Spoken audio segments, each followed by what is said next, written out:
이곳은 덴마크 코펜하겐의 12월 겨울밤 최첨단 연구실 책상에 한 여성이 쓰러져 있습니다. 금발의 푸른 눈을 가진 그녀는 코펜하겐 대학교 약학부를 수석으로 졸업한 엘리트 연구원 엘렌입니다.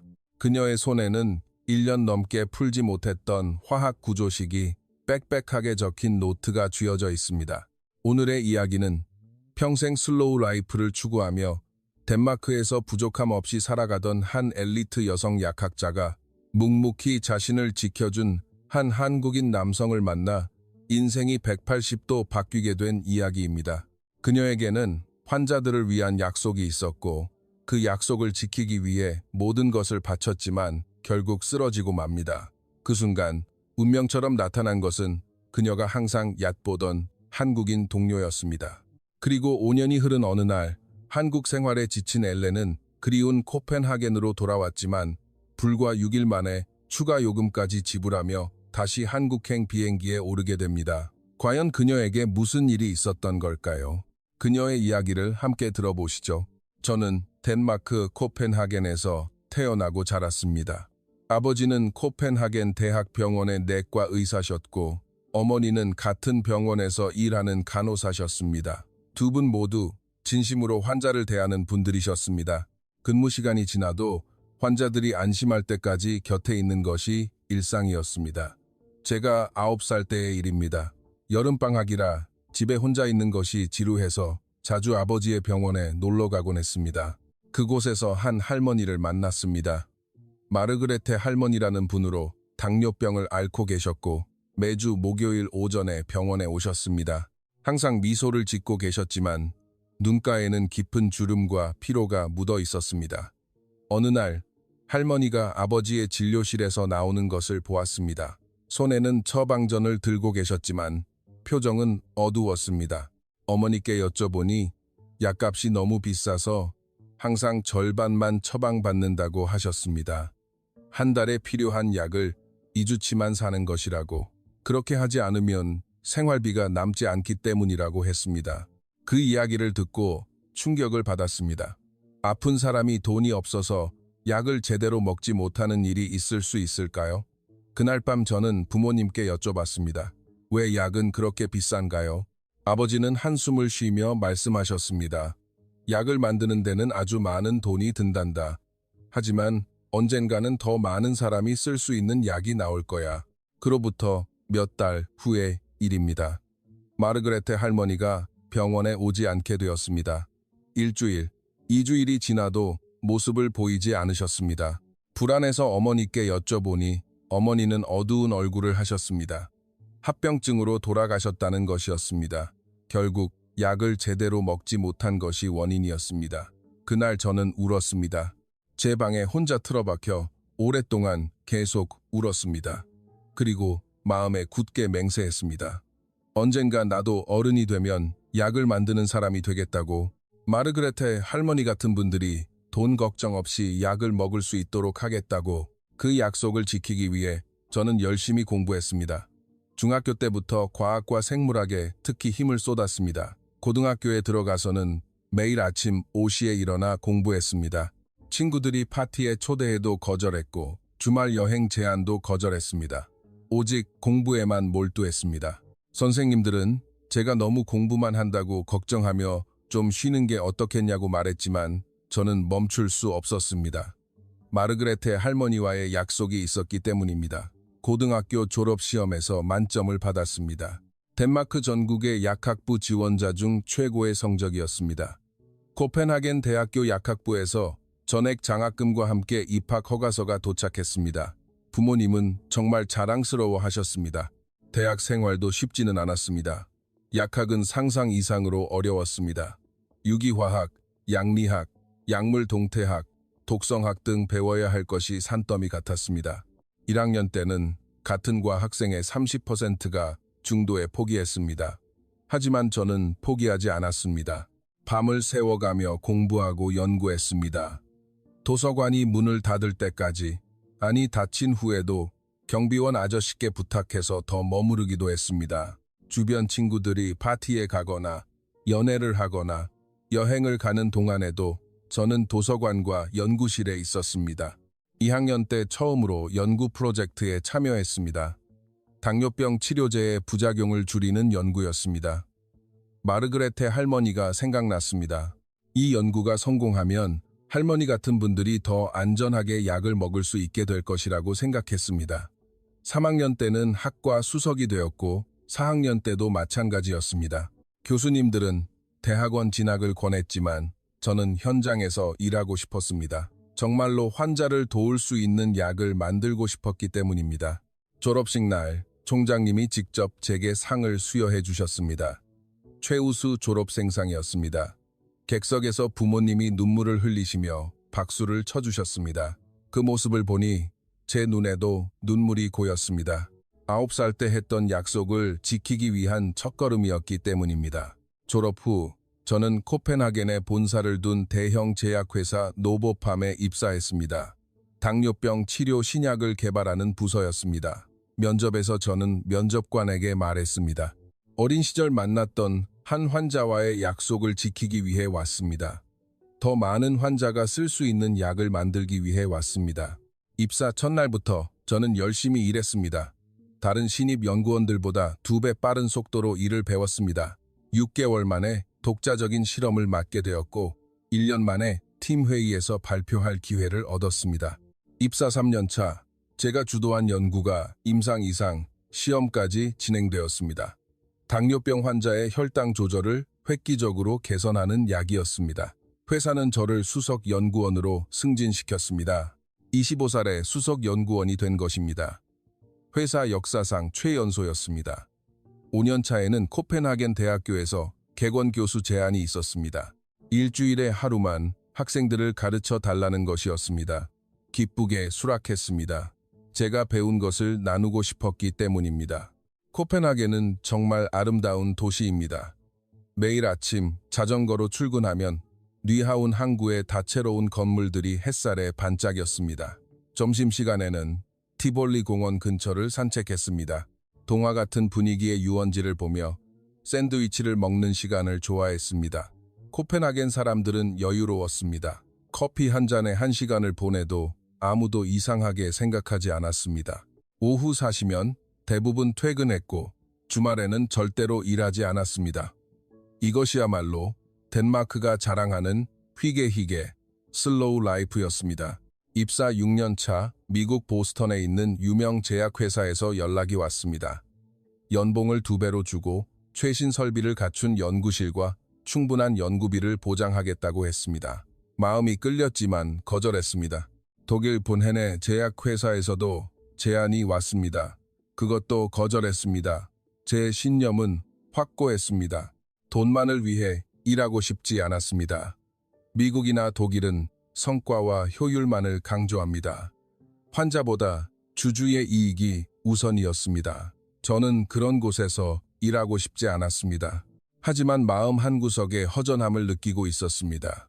제약업계는 생각보다 훨씬 냉혹했습니다. 아무리 환자를 위한다고 말해도 결국은 숫자로 증명해야 했습니다. 매출, 이익률, 시장 점유율, 회의 때마다 듣게 되는 단어들이었습니다. 주주들은 환자의 삶보다 분기별 실적에 더 관심이 있었습니다. 신약 개발이 늦어지면 압박을 가했고 경쟁사에 뒤처지면 불만을 표했습니다. 저는 점점 지쳐갔습니다. 평온한 코펜하겐의 삶 속에서 아이러니하게도 제 연구에 대한 열정은 식어가고 있었습니다. 출근길 자전거 페달을 밟으면서도 무력감에 휩싸였습니다. 연구실에 앉아 있어도 예전 같은 설렘은 없었습니다. 어쩌면 너무 빨리 꿈을 이뤄버린 것이 문제였을까요? 26살에 이미 수석 연구원이 되고 객원 교수까지 맡고 있었으니 더 이상 바랄 것이 없다는 생각이 들었습니다. 그렇게 입사 6년차 가을, 제 인생을 완전히 바꿀 만남이 찾아왔습니다. 어느 월요일 아침이었습니다. 9월의 코펜하겐은 선선했습니다. 저는 평소처럼 자전거로 출근해 8시 30분에 사무실에 도착했습니다. 오전 9시부터 팀회의가 있었습니다.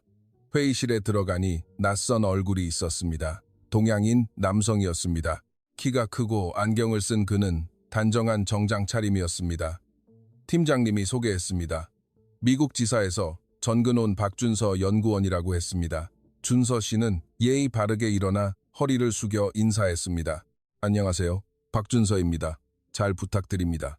영어 발음에 약간의 억양이 있었지만 유창했습니다. 회의가 끝나고 저는 준서 씨의 이력서를 받았습니다. 제가 신입 연구원들을 관리하는 수석 연구원이었기 때문입니다. 이력서를 보니 서울대학교 약학대학 졸업이라고 적혀 있었습니다. 성적란을 보니 수석 졸업이었습니다. 조금 의아했습니다. 명문대를 수석으로 졸업했는데 왜 미국 본사가 아니라 이곳 코펜하겐으로 왔을까? 게다가 저는 26살인데 준서 씨는 29살. 그런데도 직급은 일반 연구원이었습니다. 점심시간에 팀장님께 물었습니다. 준서 씨는 수석 졸업인데 왜 일반 연구원인가요? 팀장님은 웃으며 말했습니다. 원래 공부머리는 아니었는데 엄청난 노력으로 수석이 되었다고 하더군. 대단한 친구야. 우리 회사의 실력 위주 채용으로 여기까지 온 거니 실력은 확실해. 그 말을 듣고 저는 속으로 생각했습니다. 역시 천재는 아니구나. 노력파일 뿐인가. 저는 태어나서 줄곧 1등이었습니다. 공부가 어렵다고 느낀 적은 거의 없었습니다. 머리로 이해하면 그걸로 충분했습니다. 반면 준서 씨는 밤을 새워가며 공부해 겨우 그 자리에 도달했다고 들었습니다. 같은 수석 졸업이라도 질이 다르다고 생각했습니다. 나이는 저보다 3살이나 많은데 직급은 아래. 그 때문인지 저는 준서 씨에게 다른 동료들보다 사무적으로 대했던 것 같습니다. 감정을 싣지 않고 필요한 말만 했습니다. 업무 지시도 딱딱한 말투였습니다. 이 실험 결과 내일까지 정리해 주세요. 이 데이터 분석 부탁합니다. 이 보고서 검토해서 제 책상 위에 올려두세요.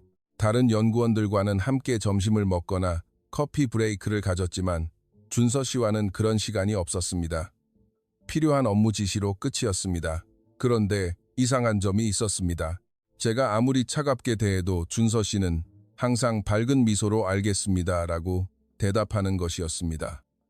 표정 하나 바꾸지 않고 말이죠. 어느 금요일 오후 4시에 급한 분석을 부탁한 적이 있습니다. 주말까지 꼭 필요한 데이터였습니다. 다른 사람이었다면 얼굴을 찌푸리거나 불만을 터뜨렸을 겁니다.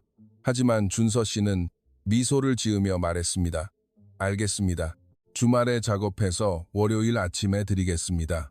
정말로 월요일 아침 8시에 출근하니 제 책상 위에는 완벽하게 정리된 보고서가 놓여 있었습니다. 주말을 반납하고 일했을 텐데 불평 한마디 하지 않았습니다. 그런 모습은 한편으로는 존경심을 갖게 했습니다. 저 사람은 도대체 화를 내는 법이 없는 걸까? 어떻게 항상 저렇게 긍정적일 수 있을까? 저였다면 진작에 짜증을 냈을 겁니다. 하지만 이성으로서 끌리지는 않았습니다. 그저 성실한 동료. 능력은 저에게 미치지 못하지만 노력은 인정할 만한 사람. 그 정도로만 생각하고 있었습니다. 한 달쯤 지났을 때입니다. 저는 준서 씨에게 복잡한 화합물 합성 실험을 맡겼습니다. 보통이라면 일주일은 걸리는 작업입니다. 3일 후 준서 씨가 중간 보고를 하러 왔을 때는 이미 70%를 완료한 상태였습니다. 어떻게 이렇게 빨리 끝냈어요? 제가 놀라서 묻자 준서 씨는 겸손하게 대답했습니다. 기존 방법을 조금 개선해봤습니다. 촉매 농도를 조절하고 온도 곡선을 바꿨더니 반응 속도가 올라갔습니다. 자료를 보니 정말 그랬습니다. 효율이 40%나 향상된 것이었습니다. 저도 생각하지 못했던 방법이었습니다. 그 순간 조금 놀랐습니다. 이 사람, 그냥 노력파가 아닐지도 몰라. 몇 달이 지나면서 저는 준서 씨의 일하는 방식을 더 자세히 관찰하게 되었습니다. 그는 결코 앞에 나서려고 하지 않았습니다. 회의에서도 조용히 듣고만 있었습니다. 자기 의견을 강하게 주장하는 일도 없었습니다. 하지만 필요한 자료는 항상 완벽하게 준비되어 있었습니다. 다른 연구원들이 놓친 데이터까지 꼼꼼하게 정리해 왔습니다. 그리고 그 데이터는 항상 정확했습니다. 어느 날 복도에서 준서 씨가 다른 신입 연구원을 도와주는 것을 보았습니다. 그 신입이 고성능 액체 크로마토그래피 장비 사용법을 몰라 곤란해하고 있었는데 준서 씨는 자기 일을 중단하고 1시간 넘게 설명해주고 있었습니다. 저였다면 매뉴얼을 읽어보라고 했을 겁니다. 준서 씨는 직접 시범을 보이고 주의사항을 알려주고 문제가 생겼을 때의 대처법까지 가르쳐주고 있었습니다. 그때 문득 이런 생각이 들었습니다. 저 사람은 정말 연구 그 자체를 사랑하는구나. 성과나 평가를 바라는 게 아니라 그냥 이 일이 좋은 거구나. 또 다른 날, 팀 회의에서 실험 결과를 발표하는 시간이 있었습니다. 한 연구원이 실패한 실험에 대해 변명처럼 발표하고 있었습니다. 모두 지루한 표정으로 듣고 있었습니다. 하지만 준서 씨만이 진지하게 듣고 있었습니다. 발표가 끝나자 손을 들고 질문했습니다. 그 실패한 데이터 속에서 혹시 다른 패턴은 발견되지 않았나요? 제게는 부산물이 흥미롭게 보이는데요. 모두 놀랐습니다. 실패한 실험의 부산물이라니. 하지만 준서 씨의 말이 맞았습니다. 그 부산물을 분석해보니 다른 프로젝트에 도움이 될 만한 화합물이었던 것입니다. 저는 그때 느꼈습니다. 이 사람은 다른 사람이 보지 못하는 것을 보는구나. 단순한 노력파가 아니라 통찰력 있는 연구자다. 그래도 저는 준서 씨를 동료 이상으로 생각하지는 않았습니다. 존경은 하지만 그뿐 그저 성실한 한국인 연구원이었습니다. 점심시간에 다른 동료들과 준서 씨에 대해 이야기한 적이 있습니다. 한 동료가 말했습니다. 준서는 정말 대단한 사람이야. 화내는 걸 본 적이 없어. 다른 동료가 덧붙였습니다. 한국 사람들이 원래 인내심이 강하대. 그리고 윗사람 말을 잘 듣는 문화라더라. 저는 그 말에 고개를 끄덕였습니다. 그래서 내가 쌀쌀맞게 굴어도 웃고 있는 거구나. 문화 차이인가? 그렇게 1년이 지났습니다. 준서 씨와 저는 같은 팀에서 일했지만 개인적인 대화는 거의 없었습니다. 오직 업무적인 관계. 하지만 그해 봄 우리 팀에 큰 기회가 찾아왔습니다. 그리고 그 기회는 제 인생과 준서 씨와의 관계를 완전히 바꿔놓게 됩니다. 그해 3월의 일이었습니다. 우리 팀은 당뇨병 치료제의 장기 투여 효과를 연구하고 있었습니다. 임상 3상 시험 데이터를 분석하던 중 저는 놀라운 패턴을 발견했습니다. 약을 복용한 환자들의 체중이 유의미하게 감소했던 것입니다. 처음에는 우연이라고 생각했습니다. 하지만 데이터를 깊이 파고들수록 확신으로 바뀌었습니다. 이 약은 당뇨병뿐만 아니라 비만 치료에도 효과가 있었던 것입니다. 당뇨병과 비만은 밀접한 관계에 있습니다. 하나의 약으로 두 가지 문제를 해결할 수 있다면 그것은 혁신적인 일이었습니다. 팀 회의에서 발표하자 모두가 흥분했습니다. 팀장님은 즉시 상부에 보고했고 일주일 후에는 임원회의가 열렸습니다. 저는 임원들 앞에서 발견한 내용을 설명했습니다. 30분간의 발표가 끝나자 회의실은 술렁였습니다. CEO가 말했습니다. 이건 정말 대단한 발견이다. 즉시 전사적인 지원을 시작하자. 예산도 2배로 늘리고 인원도 추가한다. 저는 프로젝트 책임자로 임명되었습니다. 26살에 이렇게 큰 프로젝트를 맡게 된 것입니다. 기대와 동시에 엄청난 압박감이 밀려왔습니다. 새롭게 3명의 연구원이 추가되었고 최신 장비도 도입되었습니다. 모든 것이 순조로워 보였습니다. 처음 2달은 정말 그랬습니다. 하지만 5월이 되자 문제가 발생했습니다. 비만 치료 효과의 메커니즘을 규명하려다 벽에 부딪힌 것입니다. 화합물이 어떤 수용체와 결합하여 체중 감소 효과를 가져오는지 알 수 없었습니다.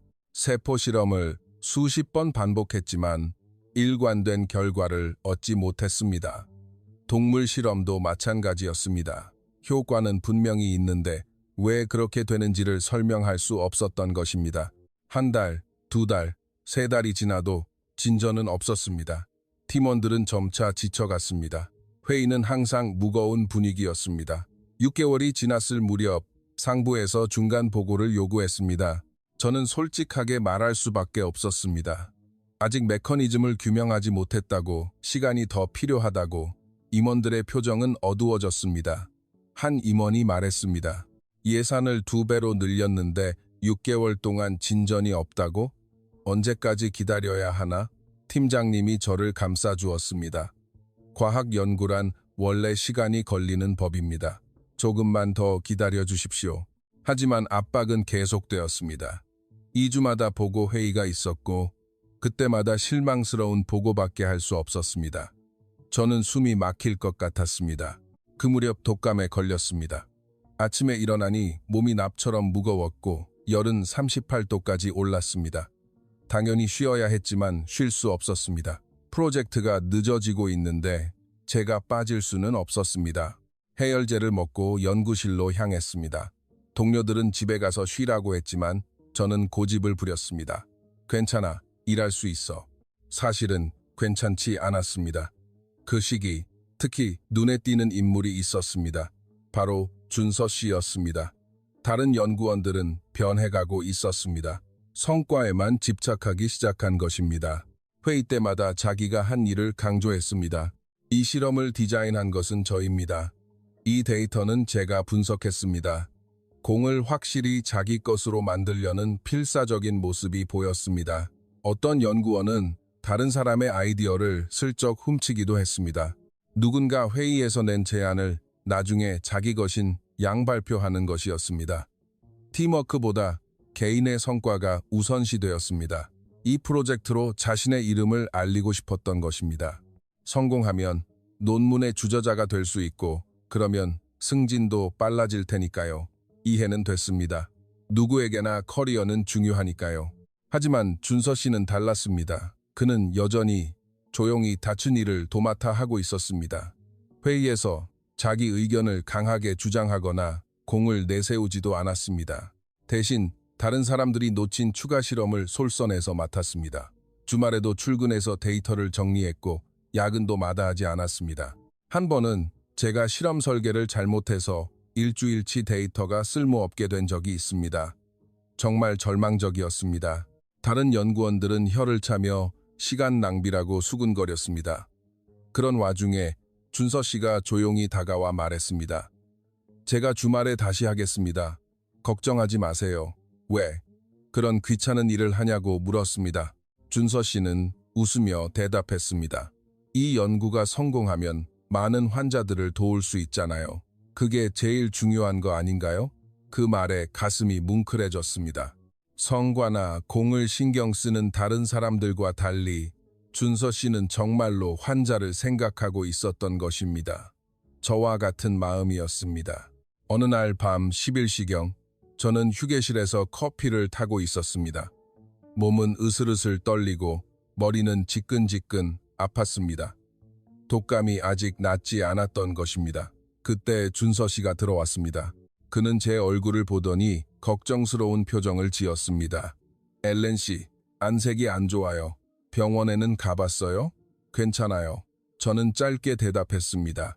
준서 씨는 자판기 앞에서 잠시 망설이더니 조심스럽게 입을 열었습니다. 엘렌 씨, 많이 힘들어 보여요? 알아요. 압박감도 크겠지만 너무 자책하지 마세요. 이건 당신 혼자만의 책임이 아니에요. 우리 모두의 프로젝트입니다. 함께 해결해 나가요. 그 말을 듣는 순간 무언가 무너져 내렸습니다. 지금까지 저는 모든 것을 혼자 짊어지려고 했던 것입니다. 프로젝트 책임자니까, 수석 연구원이니까 실패해서는 안 된다고.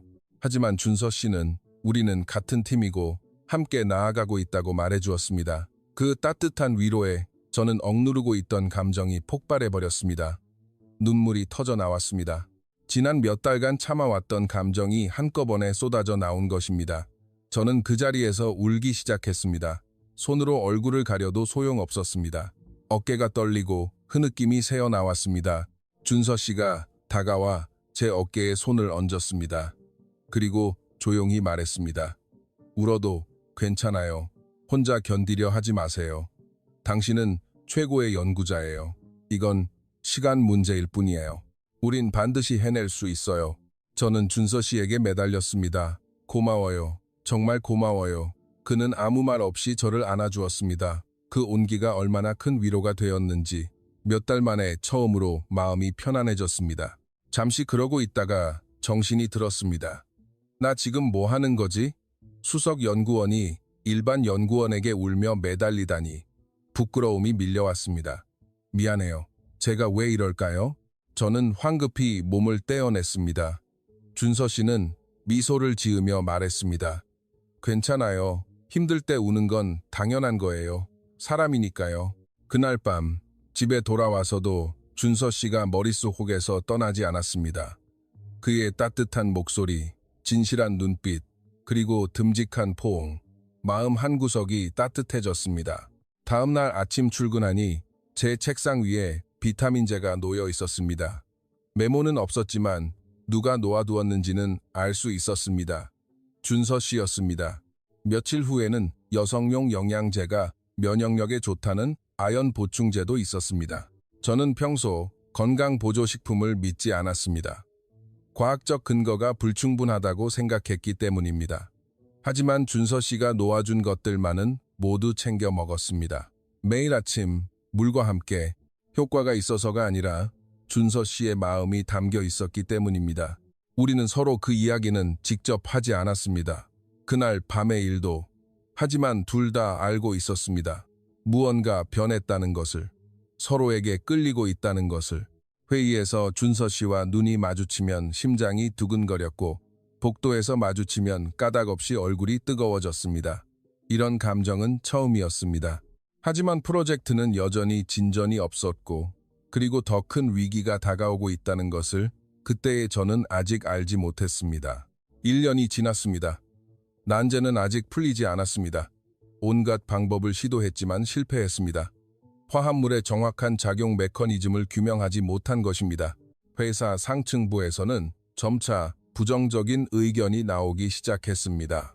이사회가 열렸고 저는 출석해서 현황을 설명해야 했습니다.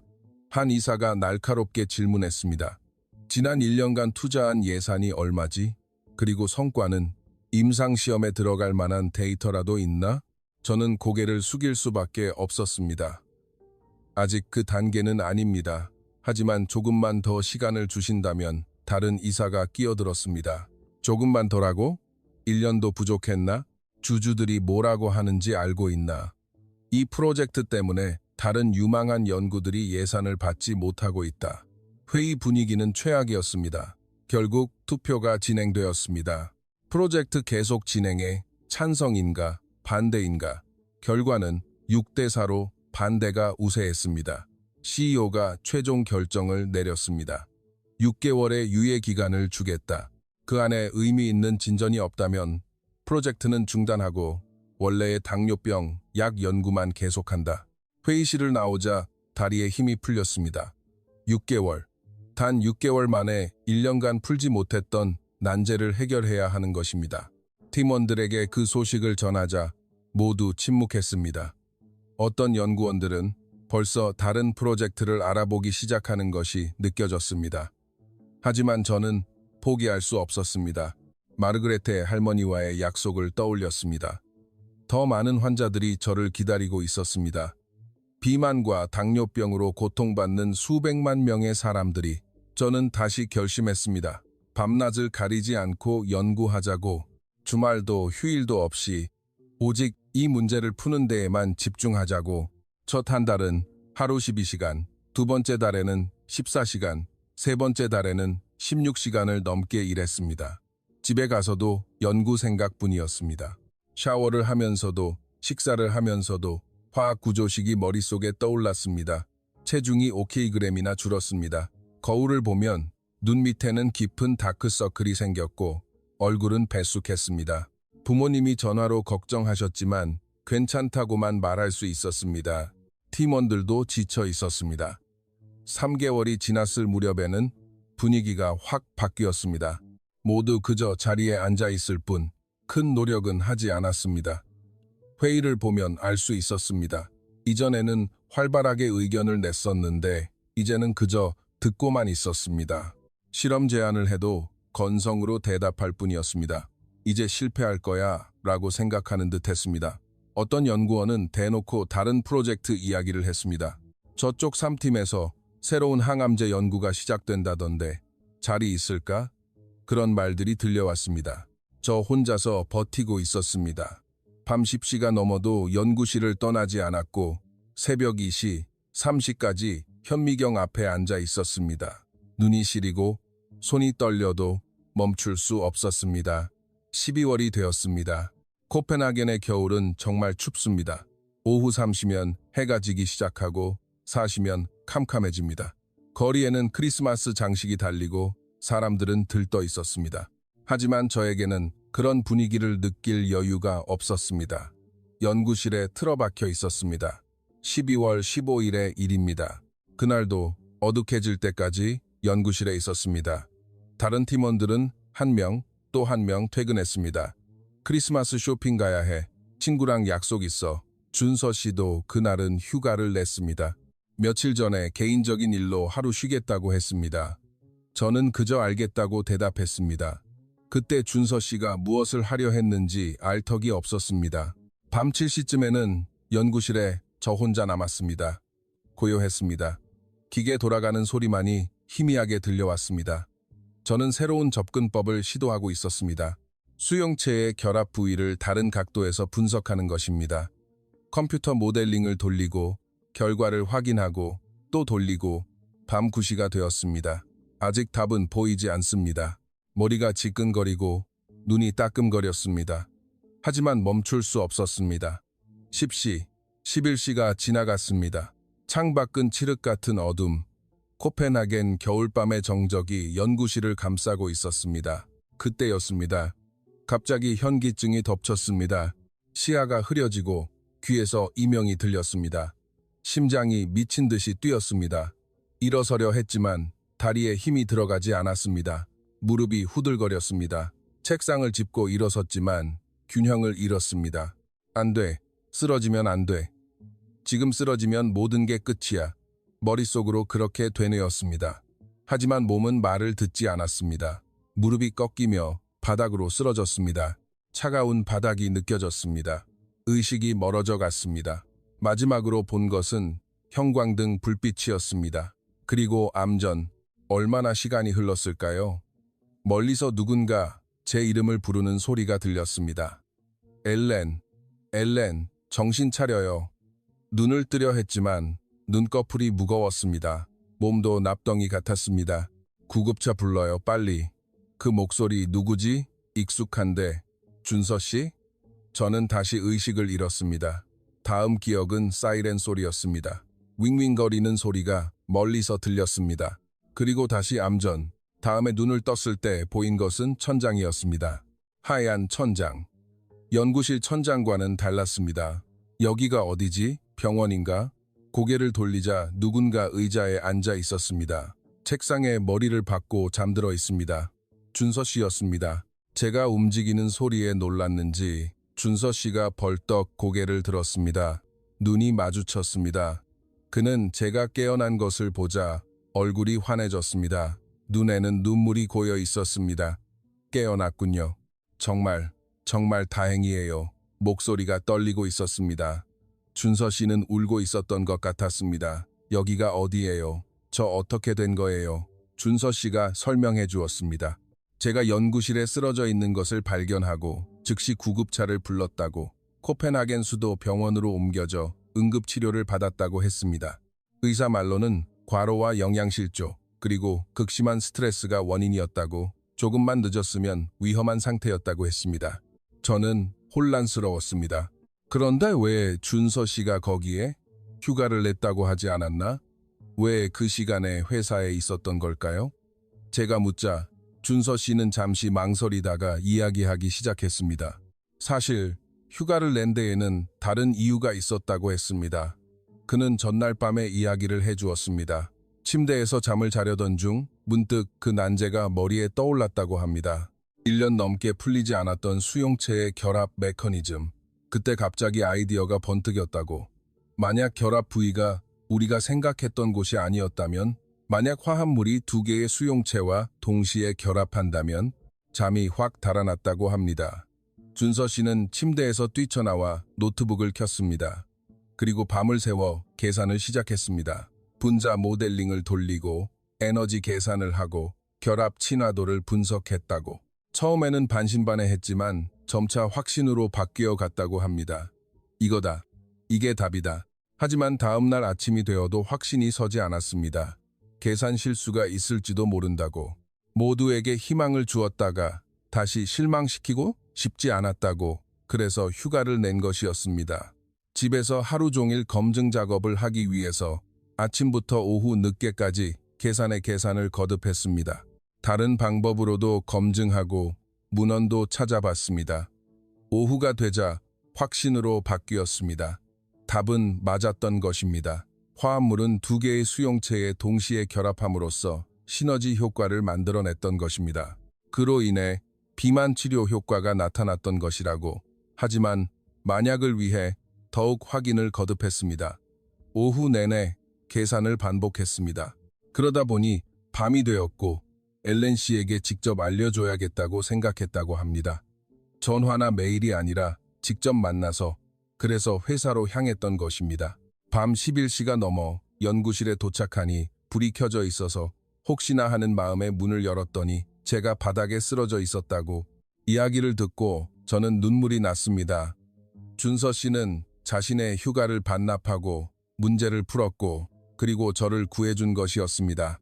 운명처럼. 어떻게 감사해야 할지 몰랐습니다.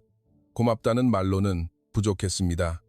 준서 씨가 제 손을 잡았습니다. 따뜻한 손이었습니다. 이제 스트레스 받을 필요 없어요. 우리가 답을 찾았어요. 이제 거의 다 끝났어요. 그는 가방에서 노트북을 꺼내 보여주었습니다. 과학 구조식과 계산식이 빽빽하게 적혀 있었습니다. 저는 그것을 본 순간 알았습니다. 그래, 이게 답이야. 1년 넘게 찾아 헤맸던 답이야. 눈물이 멈추지 않았습니다. 기쁨의 눈물이었습니다. 드디어 찾았어. 드디어. 준서 씨도 울고 있었습니다. 우리는 병실에서 둘이서 울었습니다. 얼마나 힘들었는지, 얼마나 절망적이었는지 그 모든 것이 한꺼번에 터져 나왔습니다. 다음 날 아침, 저는 의사에게 간청했습니다. 하루만 외출하게 해달라고. 꼭 가야 할 곳이 있다고. 의사는 절대 안 된다고 했습니다. 최소 3일은 입원해야 한다고. 하지만 저는 물러서지 않았습니다. 몇 시간만이라도. 결국 오전 중 외출 허가를 받았습니다. 준서 씨와 함께 회사로 향했습니다. 택시 창밖으로 보이는 풍경이 새롭게 보였습니다. 코펜하겐이 이렇게 아름다웠던가? 회사에 도착해 팀원들을 모두 모았습니다. 긴급 회의라고 전했습니다. 모두 무슨 일이냐며 모여들었습니다. 저는 준서 씨가 발견한 해결책을 설명했습니다. 30분간의 발표. 팀원들의 표정이 점차 밝아져 갔습니다. 발표가 끝나자 모두가 환호했습니다. 드디어 해냈어. 팀원들은 함성을 질렀습니다. 어떤 연구원은 울고 있었습니다. 1년 넘는 고생이 보상받는 순간이었습니다. 그날부터 프로젝트는 급물살을 탔습니다. 준서 씨의 발견을 토대로 추가 실험을 진행했고 모든 것이 순조롭게 진행되었습니다. 3개월 만에 임상시험 준비를 마쳤고 6개월 후에는 규제당국의 승인을 받았습니다. 우리가 개발한 신약은 후에 큰 성공을 거두었습니다. 전 세계 수백만 명의 당뇨 및 비만 환자들이 그 혜택을 받았습니다. 마르그레테 할머니와의 약속을 지킬 수 있었던 것입니다. 회사는 준서 씨의 공로를 인정하려 했습니다. 특별 승진과 포상금을 주겠다고. 하지만 준서 씨는 사양했습니다. 이것은 팀 전체의 노력의 산물입니다. 저 혼자만의 힘이 아닙니다. 밤낮으로 애써준 모두 덕분입니다. 그것이 준서 씨였습니다. 마지막까지 겸손하고 팀을 생각했습니다. 한국인 특유의 겸손함과 책임감이었습니다. 그때 저는 확실히 깨달았습니다. 제가 준서 씨를 사랑하고 있다는 것을. 이성으로서, 한 인간으로서 마음 깊이 사랑하고 있다는 것을. 프로젝트가 성공한 후 제 인생은 다시 바뀌었습니다. 회사는 저를 최연소 수석과학자로 승진시켰습니다. 27살에 수석과학자가 된 것입니다. 덴마크 제약 업계에서 화제가 되었습니다. 업계지로부터 인터뷰 요청이 쇄도했고 유명 과학 잡지에서도 연락이 왔습니다. 유럽 학회에서 젊은 과학자상도 수상했습니다. 회사는 축하 파티를 열어주었습니다. CEO가 직접 건배사를 했습니다. 엘렌의 헌신과 팀의 노력 덕분에 우리 회사는 더 큰 성장을 이루었습니다. 모두가 저를 축복해 주었습니다. 표면적으로는 완벽했습니다. 성공한 젊은 과학자, 밝은 미래, 부러울 것 없는 인생. 하지만 제 마음속에는 준서 씨밖에 없었습니다. 파티장에서도 준서 씨만 찾고 있었습니다. 그는 구석에서 조용히 샴페인을 마시고 있었습니다. 축하해요. 제가 다가가자 준서 씨는 미소 지었습니다. 엘렌 씨 덕분입니다.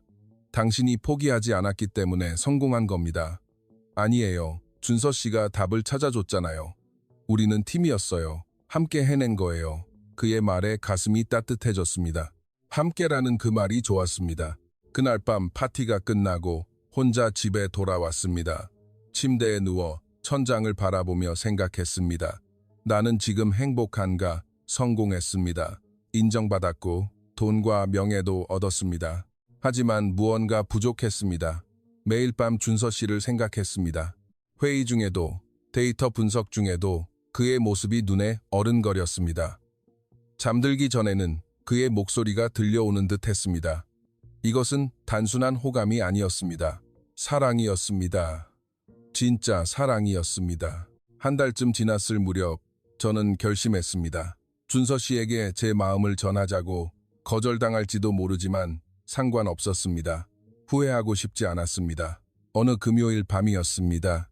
저는 용기를 내어 준서 씨에게 메시지를 보냈습니다. 손이 떨렸습니다. 준서 씨, 오늘 밤 시간 있어요? 같이 저녁 식사라도 할래요? 전송 버튼을 누르자 심장이 터질 것 같았습니다. 답장을 기다리는 10분이 10시간처럼 느껴졌습니다. 핸드폰이 울렸습니다. 준서 씨의 답장이었습니다. 물론이죠. 언제 어디서 만날까요? 안도감과 설렘이 동시에 밀려왔습니다. 저는 니하운 근처의 작은 레스토랑을 제안했습니다. 코펜하겐 항구가 내려다 보이는 조용한 곳이었습니다. 그날 밤 저는 1시간이나 걸려 옷을 고르고 화장을 했습니다. 평소에는 신경 쓰지 않는데 향수도 뿌렸습니다. 레스토랑에 도착하니 준서 씨는 이미 와 있었습니다. 평소의 정장 차림이었지만 넥타이는 느슨하게 풀어져 있어 조금 편안해 보였습니다. 우리는 창가 자리에 앉았습니다. 석양이 뉘하운의 다채로운 건물들을 물들이고 있었습니다. 정말 아름다운 풍경이었습니다. 처음에는 일 이야기를 했습니다. 다음 프로젝트는 무엇인지, 회사 분위기는 어떤지 무난한 화제였습니다. 하지만 점차 개인적인 이야기로 옮겨갔습니다. 준서 씨는 한국에서의 어린 시절을 이야기해 주었습니다. 서울 근교의 분당에서 자랐고 평범한 가정이었다고. 공부를 잘하지 못해 새벽 5시에 일어나 밤 12시까지 공부했던 것. 한국 대학 입시에 실패하고 미국으로 건너간 것. 미국에서도 처음에는 정말 힘들었지만 포기하지 않고 노력해서 결국 수석으로 졸업한 것. 그 이야기를 듣고 가슴이 찡했습니다.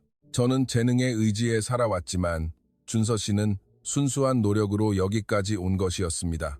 식사가 끝날 무렵 저는 심호흡을 하고 말했습니다. 준서 씨, 저 당신을 좋아해요. 처음에는 그냥 동료라고만 생각했어요. 솔직히 조금 얕잡아 본 적도 있고요. 하지만 지금은 달라요. 준서 씨는 제가 지금까지 만난 사람 중에 가장 성실한 사람이에요. 가장 따뜻한 사람이에요. 준서 씨가 제 손을 잡았습니다. 저도 엘렌 씨를 좋아해요. 처음 만났을 때부터 그날 밤 우리는 뉘하운 항구를 걸었습니다.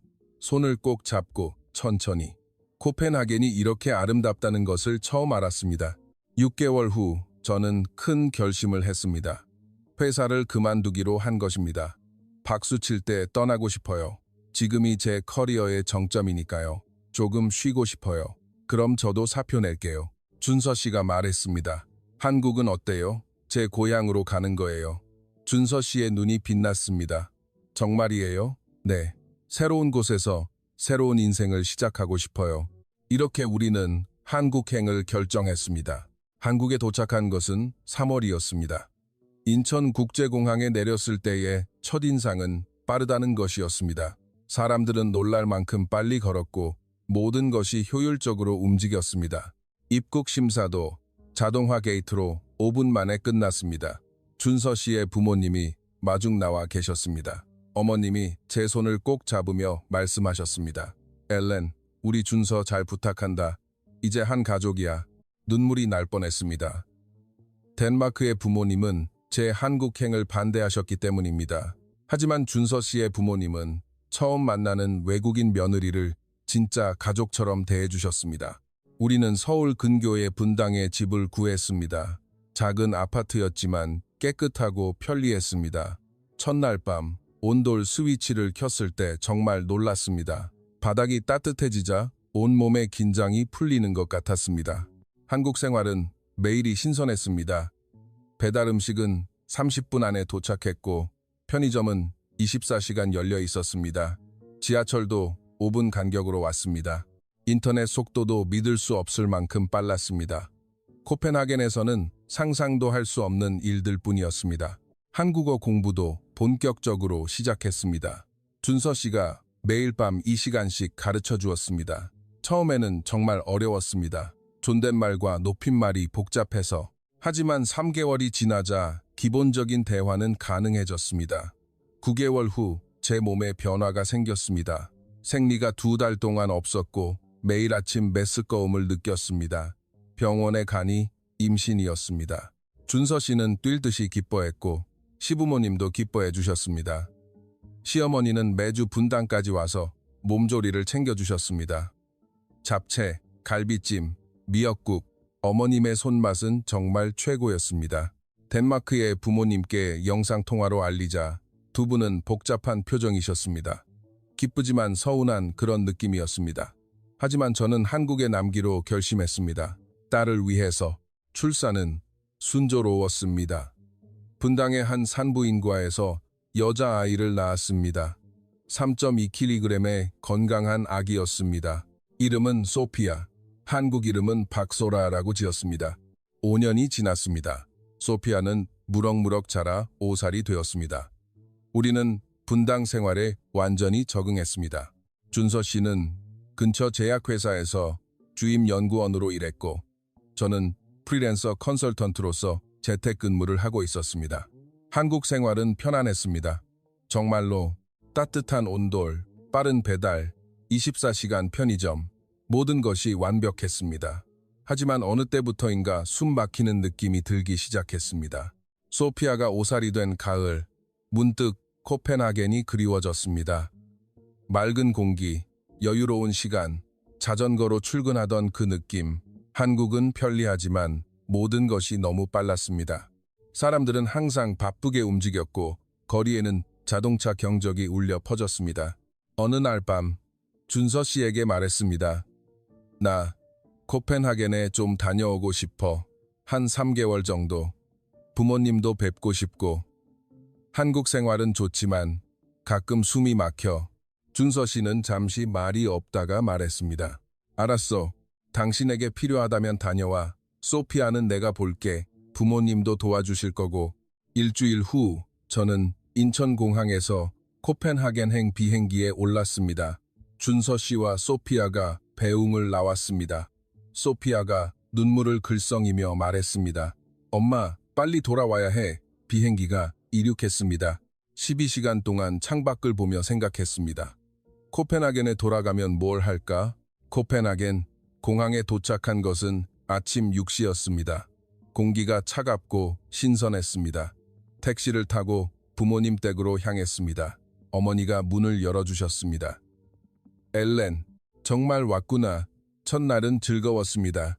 부모님과 저녁을 먹으며 옛날 이야기를 했습니다. 소피아 사진을 보여드리자 두 분은 무척 기뻐하셨습니다. 하지만 이틀째부터 무언가 이상하다고 느끼기 시작했습니다. 아침 식탁에 앉아도 어딘가 불편했습니다. 테이블이 차가웠습니다. 한국 집은 온돌이라 항상 바닥이 따뜻했는데 여기는 라디에이터로 공기만 따뜻했습니다. 발이 시렸습니다. 점심을 먹으러 나가니 레스토랑이 문을 닫았습니다.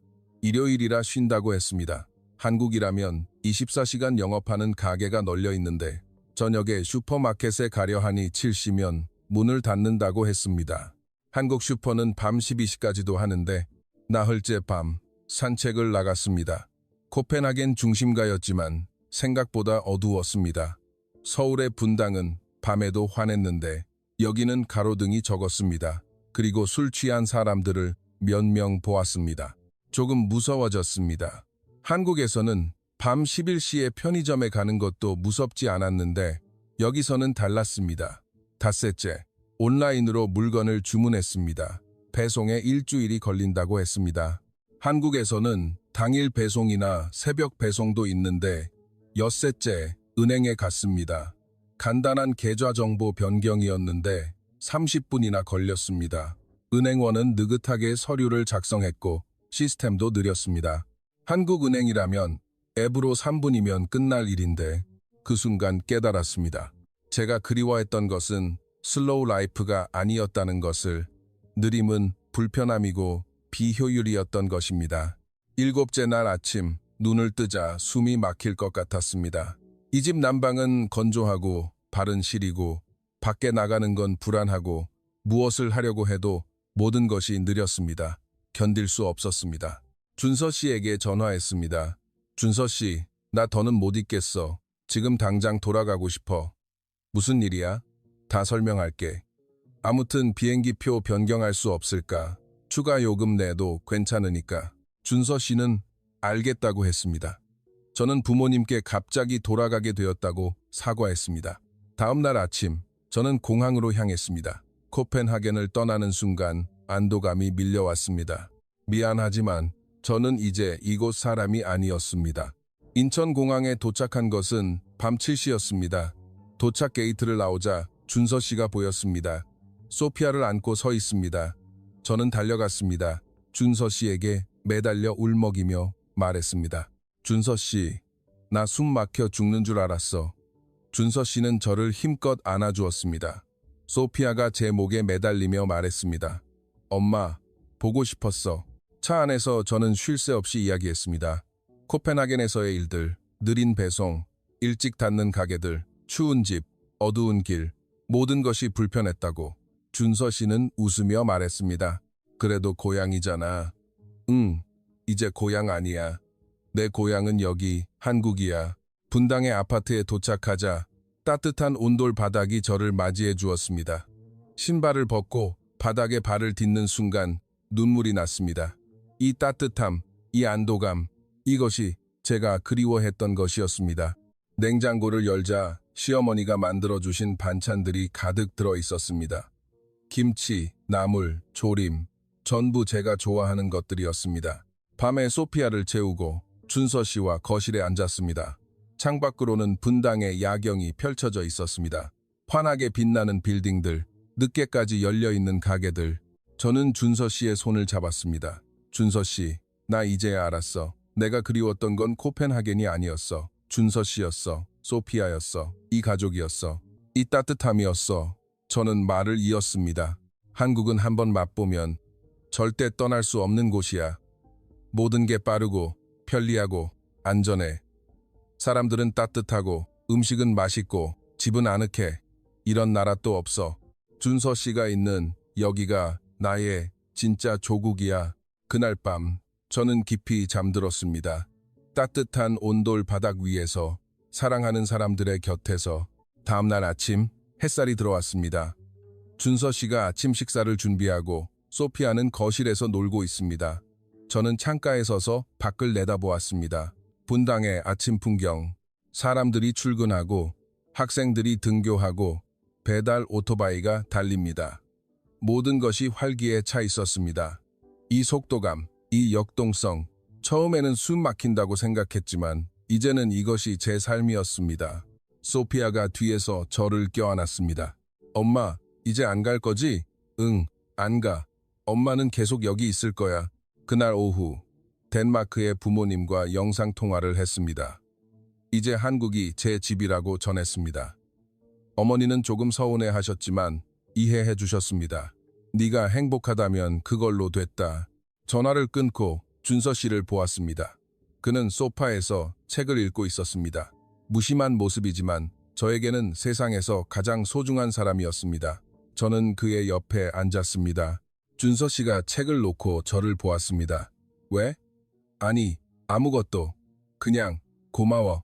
나를 한국에 데려와줘서. 준서 씨는 미소 지었습니다. 내가 더 고맙지. 함께 있어줘서. 우리는 손을 마주 잡았습니다. 창밖으로는 해가 지고 있었습니다. 분당의 하늘이 붉게 물들고 있었습니다. 저는 한 한국인 남성을 만나 한국의 삶을 맛보았습니다.